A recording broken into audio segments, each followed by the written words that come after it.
Selamat malam jemaat. Kita akan melaksanakan ibadah keluarga. Tata ibadah digunakan oleh keluarga sebagai ibadah tanggal 1 April 2020 yang ditiadakan guna mencegah penyebaran virus corona. Sebagai umat Tuhan, kita menghormati anjuran pemerintah dan Majelis Sinode GPIB dan PGI agar umat melakukan pembatasan sosial dengan cara beribadah di rumah masing-masing. Tata ibadah ini disiapkan agar kita tetap dapat bersekutu, memuji Tuhan dan merenungkan firman Tuhan. Selamat beribadah. Kami bersyukur kepadamu ya Allah, sebab oleh karena kasih-Mu kami tetap dapat menikmati hari pemberian Tuhan dan bersyukur di tengah tantangan dan cobaan hidup. Ajar kami selalu mengandalkan Tuhan, agar makin teguh iman, kasih dan pengharapan kami di dalam Yesus. Mari satukan hati memuji Tuhan Yesus dari pujian Kidung Jemaat 33, bait pertama, 2, dan 5. Suaramu ku dengar.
Surgawi, kami bersyukur jika pada saat ini kami boleh memiliki kesempatan untuk beribadah secara online.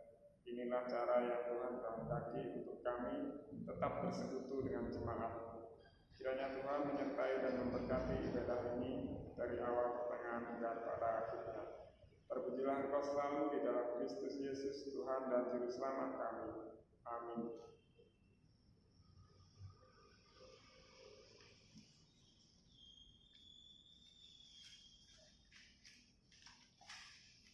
Kita akan masuk di dalam pemberitaan firman Tuhan. Mari kita siapkan Alkitab kita dari Lukas 14 ayat 7 sampai 11. Lukas 14 ayat 7 sampai 11. Sebelum kita bersama mendengar dan merenungkan firman Tuhan, mari kita bersehati mohon bimbingan Roh Kudus dalam doa. Kita berdoa. Bapa yang baik, meskipun kami tidak berjumpa secara fisik, tetapi firman-Mu tidak dapat dibatasi karena kuasa-Mu sungguh amat besar dalam dunia ini. Kaulah yang mengatur segala sesuatunya. Dan karena itulah meskipun lewat udara, kami mau berjumpa untuk merenungkan sebagian sabda Tuhan. Urapi kami dengan Roh Kudus-Mu ya Tuhan, supaya dalam berbagai keterbatasan ini kami dapat memahami sabda-Mu dan juga punya kerinduan untuk melakukannya. Di dalam nama Tuhan Yesus firman yang hidup kami berdoa. Amin. Lukas pasal 14 ayat 7 sampai dengan 11 berkata demikian. Karena Yesus melihat bahwa tamu-tamu berusaha menduduki tempat-tempat kehormatan, Ia mengatakan perumpamaan ini kepada mereka. Kalau seorang mengundang kau ke pesta perkawinan, janganlah duduk di tempat kehormatan, sebab mungkin orang itu telah mengundang seorang yang lebih terhormat daripadamu. Supaya orang itu yang mengundang kau dan dia jangan datang dan berkata kepadamu, berilah tempat ini kepada orang itu, lalu engkau dengan malu harus pergi duduk di tempat yang paling rendah. Tetapi apabila engkau diundang, pergilah duduk di tempat paling rendah. Mungkin tuan rumah akan datang dan berkata kepadamu, sahabat, silakan duduk di depan, dan dengan demikian kau akan menerima hormat di depan mata semua tamu yang lain. Sebab barang siapa meninggikan diri, ia akan direndahkan, dan barang siapa merendahkan diri, ia akan ditinggikan. Demikian pembacaan firman Tuhan. Terpujilah Kristus. Hosiana. Hosiana, Hosiana, Hosiana.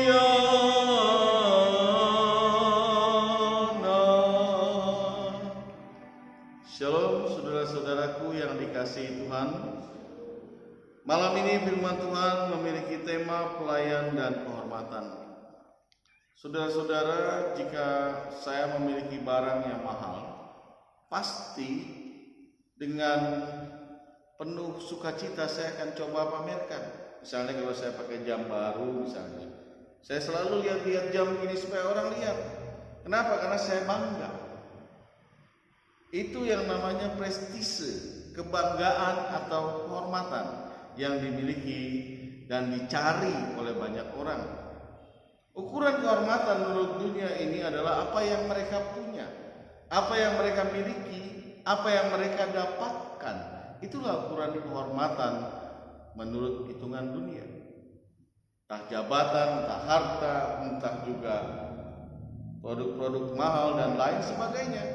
Ini menjadi tanda sebagai suatu kehormatan bagi orang. Karena itu produk yang bermerek mahal banyak ditiru orang supaya orang mau beli dengan alasan kalau pakai merek itu dia akan menjadi lebih bangga dari yang lain.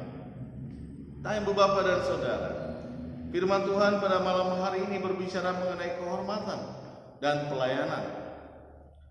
Berbicara mengenai kehormatan, apakah salah kalau kita mau minta kehormatan?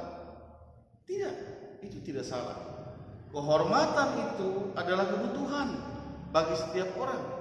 Semua orang ingin dihormati, semua orang ingin dihargai. Nah, masalahnya adalah bagaimana kehormatan itu dipakai dan diperoleh menurut pandangan iman Kristen. Ini yang Tuhan Yesus mau sorot. Karena sikap orang-orang Farisi, ahli Taurat, orang-orang pemimpin agama Yahudi, mereka merasa bahwa mereka punya kehormatan yang tinggi. Sehingga diundang ke pesta-pesta, diundang pertemuan-temuan, mereka selalu mencari tempat di depan. Mereka selalu menganggap diri mereka lebih tinggi dari yang lain dan patut dihormati. Yesus mau menegur mereka bahwa itu kehormatan menurut ukuran dunia, tapi tidak menurut ukuran Tuhan. Kehormatan dalam ukuran Tuhan adalah kehormatan yang harus dilandasi dan diawali dengan kerendahan hati. Tanpa kerendahan hati, maka kehormatan itu tidak akan didapatkan di dalam Tuhan. Karena pertanyaannya adalah, apa yang saudara cari? Dihormati oleh manusia atau dihormati oleh Tuhan? Ini pertanyaan yang perlu kita renungkan dalam keluarga kita masing-masing di saat ini. Ibu Bapak dan saudara yang dikasihi oleh Tuhan, firman Tuhan saat ini mengajak kita untuk mengoreksi diri. Sebagai orang-orang yang percaya, kita juga adalah orang-orang terhormat di mata Allah. Allah menganggap kita sangat-sangat terhormat. Lalu bagaimana kita juga menjaga diri kita supaya kita mencari kehormatan yang layak di mata Allah, bukan di mata dunia. Karena kehormatan di mata dunia sifatnya hanya sementara dan segera berlalu. Saudara-saudara kasih Tuhan, pernah saya dalam suatu undangan, saya pergi ke undangan perkawinan, tapi karena saya tidak diundang, itu pestanya orang-orang besar. Saya malu, saya datang sembunyi-sembunyi karena baju saya juga tidak bagus. Sementara orang-orang lain, ada ibu-ibu bawa tas begini, sambil jalan ditenteng begini, mau menunjukkan tasnya memang mahal. Itu perbandingan orang yang merasa terhormat di mata orang lain dan orang yang minder di mata orang lain. Lalu seperti apa seharusnya kita mencari kehormatan itu dalam hidup kita beriman? Tentunya harus dilandasi dengan kerendahan hati. Sebagai orang percaya, kita tidak boleh minder. Kita harus percaya bahwa di mata Allah kita terhormat, dan kita harus juga menghormati orang lain. Masa-masa kita harus menjaga jarak saat ini adalah masa kita merenungkan. Ketika kita berjumpa dengan orang-orang, apakah kita sudah menghormati mereka? Apakah kita sudah menyadari akan sikap sebagai seorang hamba? Seorang yang harus dihormati, dia harus menjadi seorang hamba, bukan seorang bos, bukan seorang pemimpin. Di gereja saja hamba Tuhan mengaku hamba Tuhan, tapi maunya duduk di depan. Hamba itu harusnya duduk di bawah, di lantai, bukan di kursi. Tapi yang terjadi kalau undangan-undangan, hamba-hamba Tuhan itu duduknya enak di depan, termasuk saya dan termasuk juga mungkin saudara. Hamba itu harus duduk di bawah, di lantai, itulah hamba. Dan pakai pakaian yang biasa aja, itulah hamba. Artinya kita harus mencari kehormatan dalam sikap hati yang penuh kerendahan hati. Bukan merendahkan diri, tapi merendahkan hati. Tujuannya supaya kita boleh melihat dan juga menjaga kehormatan orang lain, menghormati orang lain. Saat ini dalam keluarga-keluarga, mungkin selama ini kita juga maunya dihormati. Kita tidak pernah menghormati anak kita, istri kita, saudara kita. Saatnya kita merenungkan. Ketika mencari kehormatan di mata Allah, kita belajar menghormati orang-orang di sekeliling kita. Tidak keluar jalan-jalan pakai masker, itulah wujud kita menghormati orang lain. Kalau berjumpa jaga jarak, itu adalah wujud menghormati orang lain. Menghormati bahwa mereka berhak sehat, kita juga berhak sehat. Dan tentu teruslah menghormati. Dan yang kedua, yang juga terakhir sama pentingnya adalah sebagai orang percaya, kita juga diajak untuk melihat bahwa di dalam pandangan Allah, kehormatan itu bukan apa yang diperoleh, bukan apa yang kita bawa, bukan apa yang kita tunjukkan. Tapi kehormatan itu berlandasan kerendahan hati, itu artinya juga kehormatan itu berarti apa yang bisa kita berikan. Semakin banyak kita memberi dalam kasih, semakin banyak kita dihormati di mata Allah. Tapi sebaliknya, semakin banyak kita meraih dan mendapatkan tapi tidak bisa memberi atau tidak mau memberi, di situ kita sangat rendah di mata Allah. Mari Ibu Bapak, saat-saat sekarang ini kita memberi dalam kasih. Mungkin kita membutuhkan kesehatan, semua orang juga butuh kesehatan. Kita harus menghindar, semua orang juga harus menghindar. Kita harus waspada, semua orang juga harus waspada. Karena itu kita juga harus menghargai mereka dan juga berbagi dengan mereka. Karena banyak sekali orang-orang yang di saat seperti ini tidak bekerja dan tidak punya penghasilan dalam hidup. Apa yang kita sudah bagi? Apakah kita sudah mendapatkan kehormatan itu di mata Allah? Mari renungkan secara pribadi dalam keluarga masing-masing. Tuhan Yesus memberkati. Amin. Kita menyambut nyanyian kita bakti 39 bait pertama dan kedua, bukan karena upah